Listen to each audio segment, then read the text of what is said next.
Would you believe it? Saim Ayub goes for a duck. মাঠে ও মাঠের বাইরে জলঘোলা করে চলছে পাকিস্তানের ক্রিকেট। কোনো কিছুই যেন তারা স্বাভাবিকভাবে করতে পারে না। সহজ ম্যাচ কঠিন করা আর কঠিন ম্যাচ সহজ করে তোলা। পাকিস্তান দল কখন কি করবে সেটা বোঝা মুশকিল। এবারের এশিয়া কাপেও একই চিত্র। মাঠে রান করা, ছক্কা মারা যার দায়িত্ব, পাকিস্তানের হয়ে সেই নিয়েছেন সর্বোচ্চ উইকেট। আর যার উইকেট নেয়ার কথা সে মেরেছেন সর্বোচ্চ ছক্কা।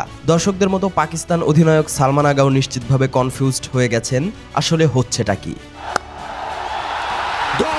এশিয়া কাপের রেকর্ড টানা 3 ম্যাচে 0 রানে আউট হয়েছেন ওপেনার সাইম আইয়ুব। 3 ম্যাচ খেলে এবারের এশিয়া কাপের গ্রুপ পর্বে কোনো রানই করতে পারেননি এই পাক ব্যাটার। বিপরীতে পেসার শাহিন আফ্রিদি হয়ে গেছেন পুরোদস্তুর হার্ড হিটার। মহাদেশীয় টুর্নামেন্টের চলতি আসরে 6টি ছক্কা মেরেছেন আফ্রিদি। ফখর জামান, সালমান আগা তো দূরে থাক, আর কোনো পাক ব্যাটারই তার সমান ছক্কা মারতে পারেনি। আফ্রিদি মোট রান করেছেন 64।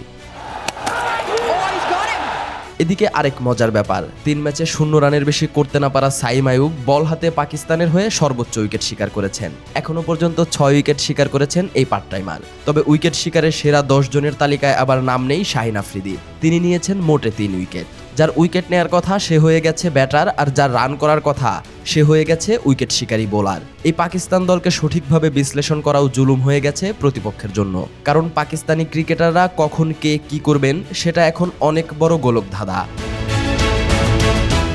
দিশা হারিয়েও সুপার 4-এ জায়গা করে নিয়েছে পাকিস্তান। তবে ব্যাট হাতে ফখর জামান ছাড়া বাকিরা কি করবেন তা এখনো বুঝে উঠতে পারছেন না। শুরুতে হারাচ্ছে উইকেট, এরপর অধিনায়ক দায়িত্ব নিয়ে দলকে বিপদে ফেলছেন। কোনো ম্যাচে খেলছেন 12 বলে 3 রানের ইনিংস, আবার কোনো ম্যাচে খেলছেন 27 বলে 20 রানের ইনিংস। শেষ দিকে শাহিন আফ্রিদি এসে ব্যাটে ঝড় তুলছেন। যে পরিকল্পনা নিয়ে পাকিস্তান মাঠে নামছে হচ্ছে তার উল্টোটা। সুপার 4-এ তাদের জন্য অপেক্ষা করছে বড় চ্যালেঞ্জ। এশিয়া কাপের সেরা 4 দলের লড়াই হবে। সেখানে আর নতুন কি চমক দেখাবে পাকিস্তান সেটা ভেবে দর্শকরাও কুলকিনারা খুঁজে পাচ্ছেন না।